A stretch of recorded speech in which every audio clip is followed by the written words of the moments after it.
Friday was Vesak. Some of you may know that, and that is the first full day in May, and it's one of the most sacred days to millions of Buddhists around the world. It is said to be the day the Buddha was born, the day he attained enlightenment, and the day he died. So whether or not that actually all happened, those three things all happened on the same day, I think it's just used, that day is used as a commemoration of the importance of the Buddha and the importance that the Buddha has played in the lives of countless millions of people over the last 2,500 years. Incredibly important. And I never celebrate it. It's actually not even on my, it's not even in my awareness. The only reason I remember it is because a lot of my friends and a lot of my peers and colleagues post about it on Facebook or on other social media. And that's how I see it. And then I'm reminded that I forgot about it. And it's like, wow, because it wasn't part of the teaching, the practice I was trained in coming up. My teachers really didn't talk about it, so it never became part of what I do. And so as I think about it, and as I see all these other things about it, it makes me ask the question, am I a bad Buddhist? Am I a bad Buddhist because I don't celebrate this incredibly important holiday? I'm not observant. And it got me thinking about, what's a bad Buddhist? What's a good Buddhist? And then instead, the sentence that always comes up, the admonition is like, don't be a Buddhist, be a Buddha. And so that's kind of what I want to talk about this afternoon, this invitation to not be so caught up in the idea of what is a Buddhist, but instead, what does it mean to actually put these teachings into practice and walk towards being a Buddha? And Buddha simply means awakened one, enlightened one. Siddhartha Gautama, once he gained enlightenment, he was given the honorific of Buddha. And there were many Buddhas before he was born, and there have been probably many Buddhas since then. And so it's not, and somebody yesterday when I was talking about this said, well, I'm not a Buddha, so how can I walk through life being a Buddha? But you're walking in that direction. We're walking a path that takes us towards freedom, you know? And I get a lot of questions. I've gotten a lot of questions over the years of what's the right way to practice? What's the wrong way to practice? What does a Buddha do? What would a Buddhist do? What would a Buddhist not do? And it makes sense. Human nature wants things to be settled, wants to have. It's uncomfortable with uncertainty, so the mind wants to know, well, what's the right thing? What's the answer? If you tell me the answer, then I can follow that. I can do that. And then I know I'm doing the right thing. What are the commandments? What are the thou shalt and thou shalt nots? And Buddhism isn't like that. Buddhism isn't like that. There's a lot of, um, I won't say ambiguity, but there's a lot of practice and finding your own way. The Buddha lived, over 2,500 years ago, and his teachings weren't written down till long after he died. And by the time by the time they were written down, it said that there were 18 different schools that had already developed. So there were 18 different interpretations of what his teachings meant. And then Buddhism spread from India all over Asia. It was spread north, it spread to Southeast Asia, to East Asia, and it's really adaptable.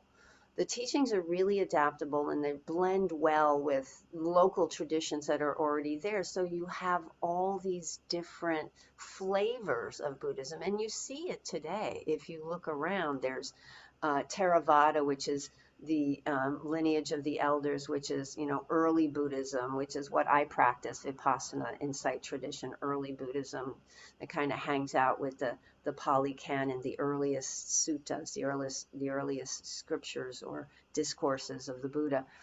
And then you have Mahayana, which is later, and Vajrayana, and inside Mahayana you have Zen, and then you have Pure Land, and then you have Nichiren, and then you have Soka Gakkai and Tibetan, and then all of the different iterations inside of each of those, like you have Rinzai Zen and Soto Zen, and it's just spread throughout the world. So it's impossible to say that there is this one particular form of Buddhism. So if you say, what's a good Buddhist? It's like, what are you talking about? I took a class, it was an online class a couple of years ago through Harvard, and it was called Buddhism Through Its Scriptures. And it was incredibly illuminating. I learned so much that I had never known. I had been studying for years, but this looked at it not as this is what you do, this is how you practice, but a much more religious studies, humanities point of view. And the in the Pali Canon, it talks about how the Buddha died. He died at some point, and but there are later suttas that say, well, he actually didn't die, but that was a teaching that those people in that time needed. It was skillful means. The Buddha is actually still alive. So there are all these different suttas that say all these different things. So to say what is a Buddhist is not an easy question. And it's also important to remember that the Buddha did not teach Buddhism. Buddhism didn't exist when he was around. What he did was he taught understanding the nature of suffering and the end of suffering. When you would ask him all these different, there were suttas where people would go up to him and say, well, what about this? And what about that? And what about this? And he would say, I'm not answering those questions. I teach suffering and the end of suffering. He taught the Dharma and an invitation to be present with reality.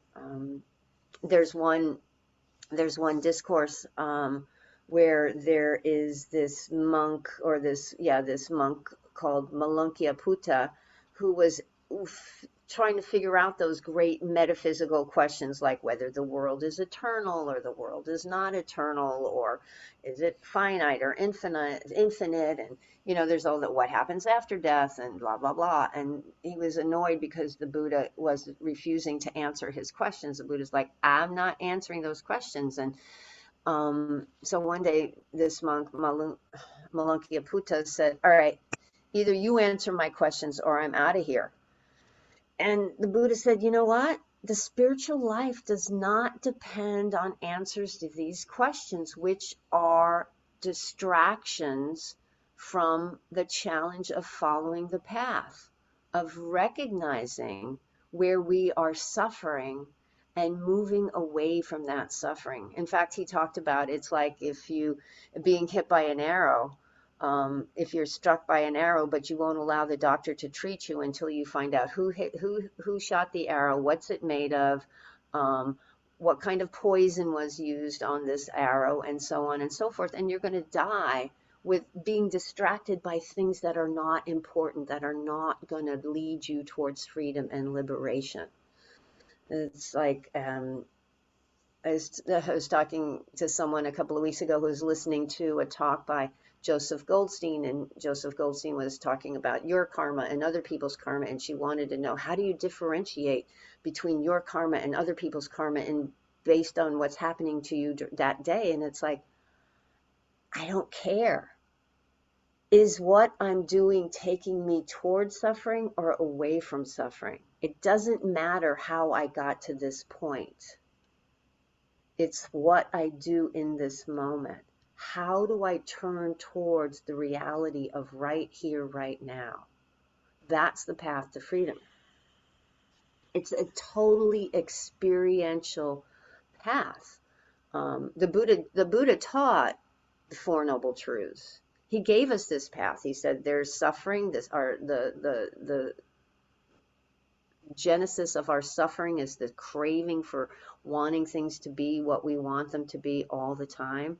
This discontent with life is because we don't like what's happening. We want something different, and that's the root of the dukkha. And there is a way out, and that way is the Eightfold Path. And inside of these teachings, you have the precept, you have the 7 factors of awakening, you have teachings about the hindrances, everything you need to know to move towards liberation, to move towards this freedom. And in the book, Mindfulness in Plain English, which is a classic, Bhante Gunaratana said that meditation is a way to move towards this reality, move towards this path of ending suffering, this path of liberation. And he says meditation is running straight into reality. It does not insulate you from pain, the pain of life, but rather allows you to delve so deeply into life and all its aspects, you pierce the pain barrier and go beyond suffering. You are so present that you're no longer worried about pleasure or pain. You're just fully present, and you let go of that preference. You let go of wanting things to be this and wanting things to be that. There's this total ability to be present, but it takes the work of these teachings of this Eightfold Path.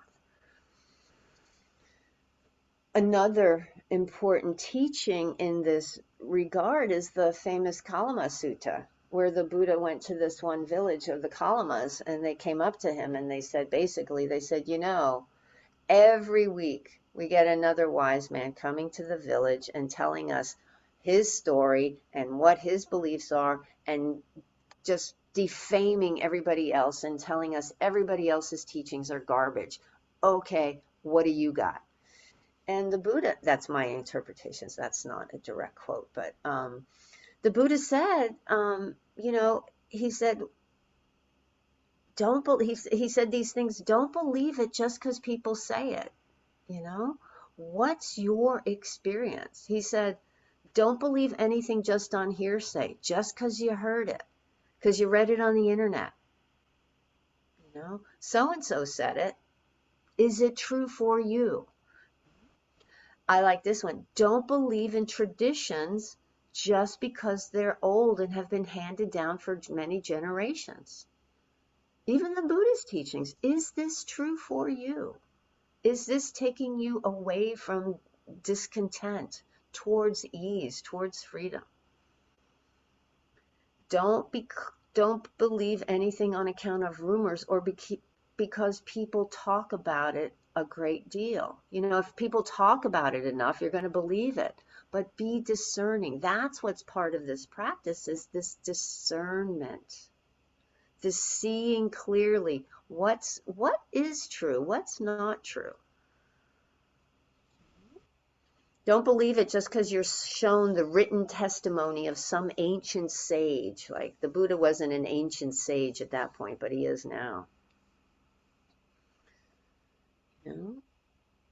Don't believe anything merely on the authority of your teachers or priests. I don't say it enough, but it's like, don't believe it just because I say it.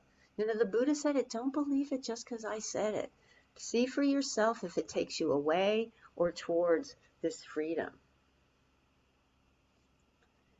But whatever, this is really key, he said, whatever, after thorough investigation and reflection, you find to agree with reason and experience and is conducive to the benefit of one and all of the world at large, accept that as true and shape your life in accordance with it.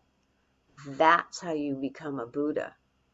You find out what is working for the benefit of all beings. You hear that a lot. We don't just practice for our own benefit. We practice for the benefit of all beings.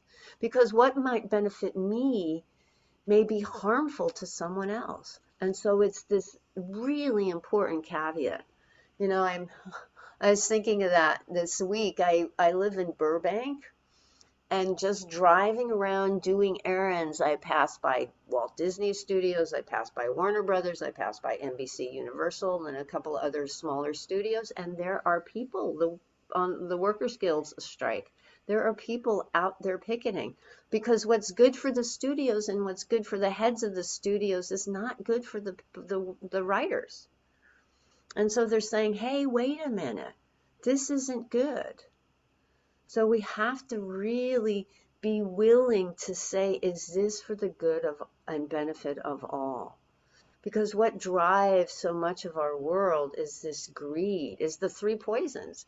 Greed. You know, how many billions is enough billions? Apparently we don't know because people keep trying to make more billions.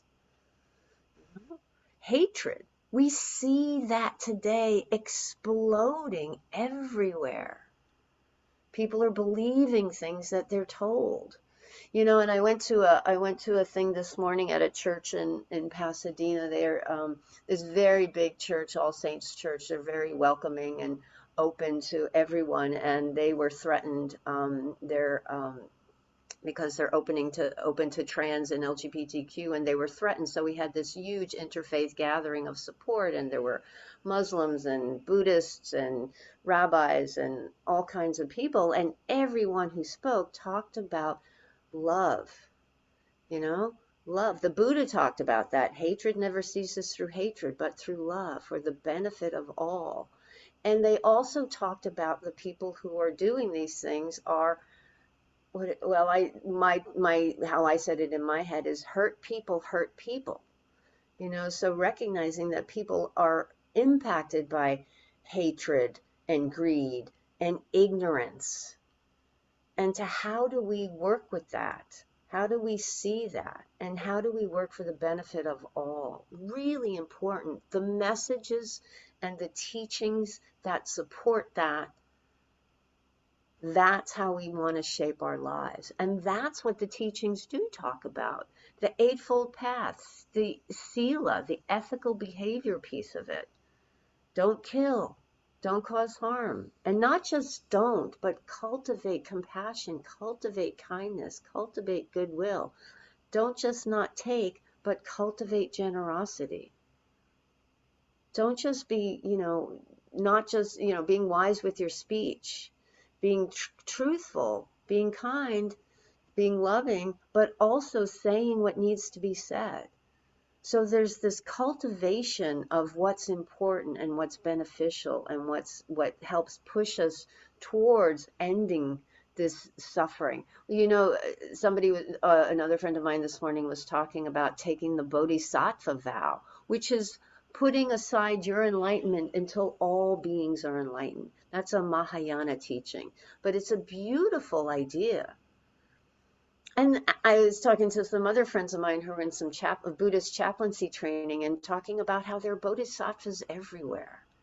There are people who are working for the benefit of others everywhere. So many good groups doing so much good work. We hear so much about the negativity, but it's really important to recognize the people doing good, that these people are shaping their lives in accordance to ethical behavior and integrity and ending justice. And there are those, but they're ending injustice where they see it.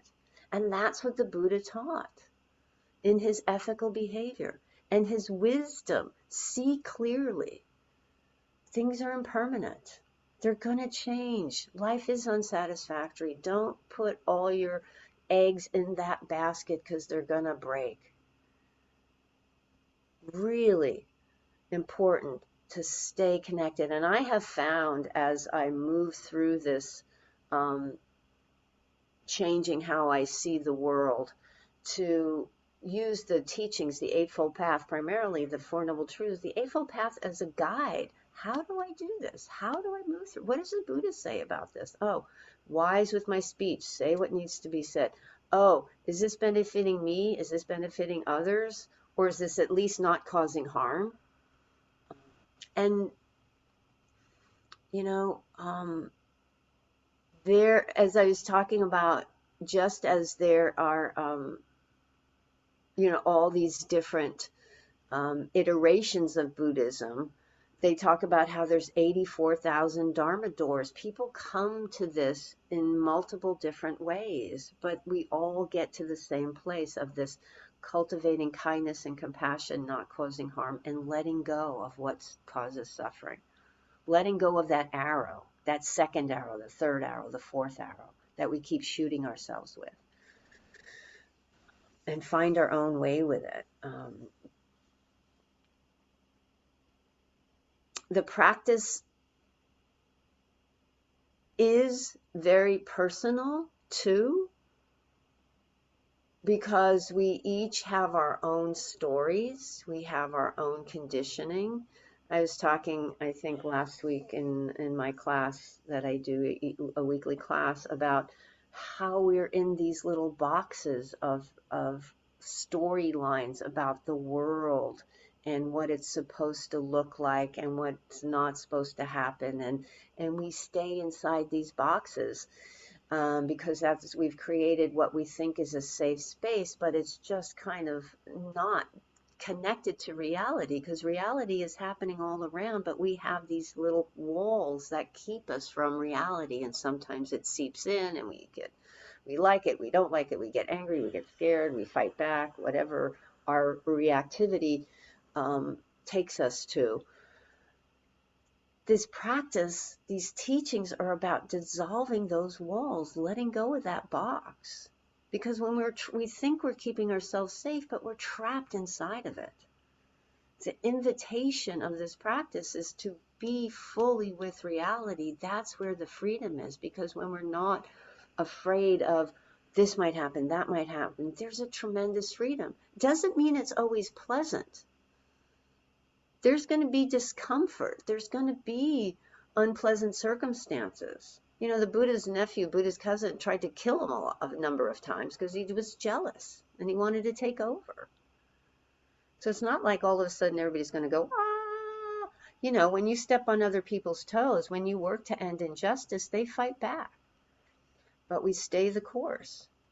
That was George Bush, wasn't it? But we stay. And we do the work that needs to be done. You know?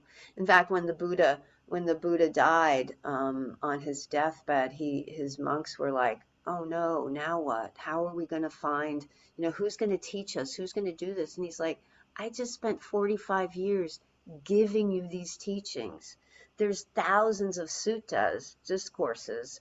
And they all they were talking to kings, they were talking to poor people, they were talking to all kinds of people. He taught in multiple different ways so that it would reach multiple different people, because we all learn different ways, we have different circumstances. And so there's all this teaching that we can access, but if you read them, they're all pointing to the same thing over and over and over again. What is it? What is the line? Oh yeah. Abstain from evil, cultivate the good, and purify the mind. Abstain from evil, cultivate the good, purify the mind. Simple, not necessarily easy, as I always like to say, but simple. But we have to find out what that means for us. Ehipasiko, find your way with these teachings. Where are you stuck? Where am I stuck? You know, what gets in my way? What gets in your way? What is causing you discomfort today? It's different for each of us, but we can bring these teachings to bear and apply them in everything that's going on in our lives.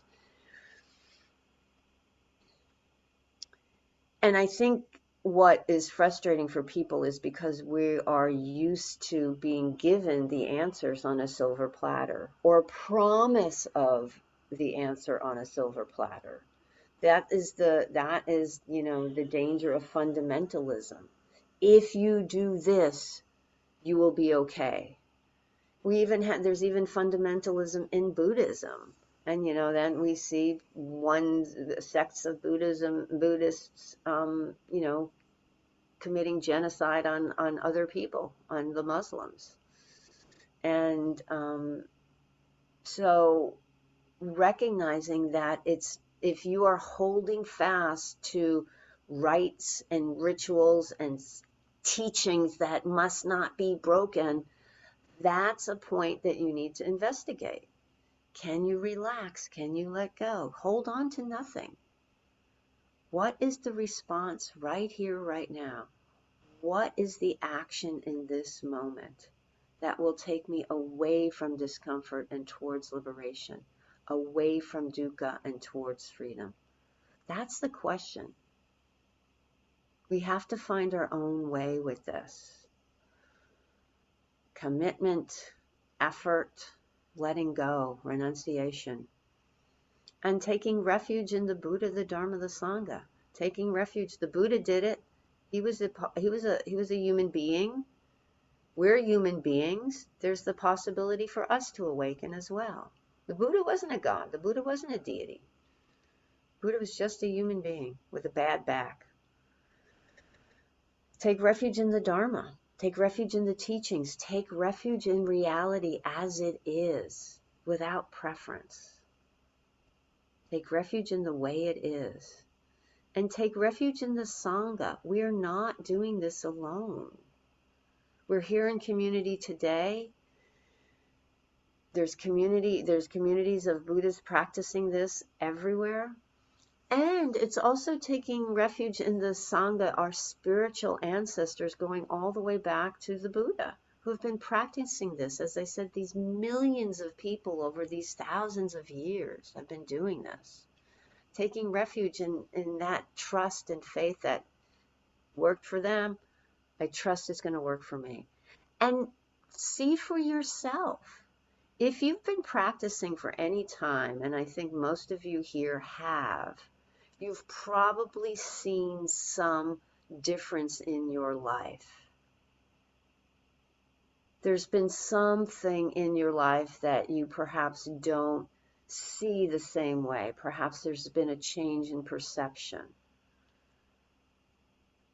Oh, I used to think that, but now I think this. I used to react this way, and now I don't. Perhaps there's a growth of patience. Perhaps what you were struggling with, you no longer struggle with, because you have a clearer view, a clearer picture. You have wise view. You see clearly now what causes discomfort, causes suffering, and you move in a different direction. So, thank you, my friends, for your kind attention. I hope this was of some benefit, and I invite you to let go of trying to be a good Buddhist and instead move towards being a Buddha. Move in that direction. Let go of that rigidity and instead embrace the equanimity of being present and responding wisely and with compassion in this moment. So thank you. And there's some time we have for questions or comments or thoughts or rebuttals. Well, I thank you, my friends, for being here. I really appreciate the time. And then I think Adrian put into the chat how you can support the Sangha, which is always appreciated. And I think we're going to need for the June 14th day, I think we're probably going to need a couple of volunteers as well. So if anybody's interested, maybe a little bit of setup, maybe a little bit of hosting, you can contact.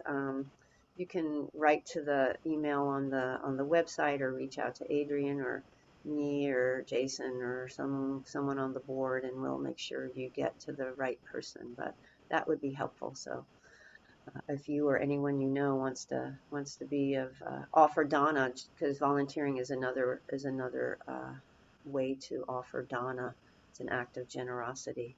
So that's it. I'm not going to keep you past my words. So let's just sit for one moment with the invitation to greet each moment with compassion, with kindness, with clarity, moving towards a life of equanimity,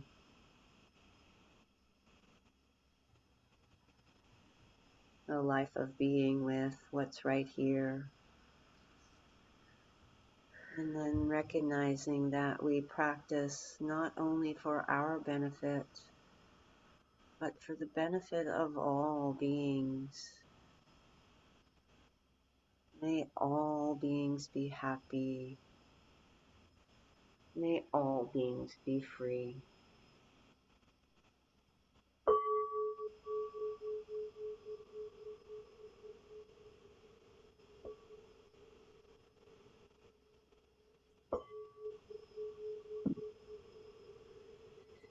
Thank you, my friends. Have a Thanks, lovely, Mary. lovely Thank you. evening, and I will see you next time.